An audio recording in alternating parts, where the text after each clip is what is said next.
wengine hawataona kama wamekosea. Yaani wewe uko hapo unalia, unalalamika, unanungunika, unasimulia watu, ushamwambia mama, ushamwambia baba, rafiki yako, mke wako, lakini huyu mtu uliyemkosea haoni wala hajui kabisa kama amekukosea. Inawezekana ni bosi wako, inawezekana ni rafiki yako, inawezekana ni mwenzi wako, lakini partner wako kwenye biashara, kiwango ambacho hata ukimwambia kwamba kwa nini umenikosea, anashangaa. Wewe jamaa vipi, nimekukosea nini? Au anakuona tu una huzuni, anakushangaa. Huyu jamaa mbona ana huzuni, huzuni nini? Au kama ndio mwenzi wako umeamka asubuhi umenuna zako, anashangaa. Mbona unanuna bila sababu? Yaani yeye katika viwango vyake vya kukosea watu bado hajakukosea.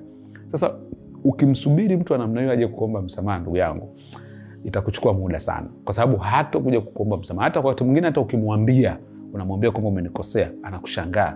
Anasema ni kitu kidogo hicho na unalalamika. Yaani badala ya kuomba msamaha ndo atakukwaza zaidi. Yaani atakufanyia mambo ambayo yatakuudhi zaidi na kukuumiza zaidi. Kwa sababu hiyo, usisubiri mtu akuombe msamaha. Kama yeye haoni sababu ya kuomba msamaha, wewe amua kuendelea mbele katika maisha yako, kwa sababu ukishikilia hilo jambo halimuathiri yeye aliyekukosea, linakuathiri wewe ambaye umekosea.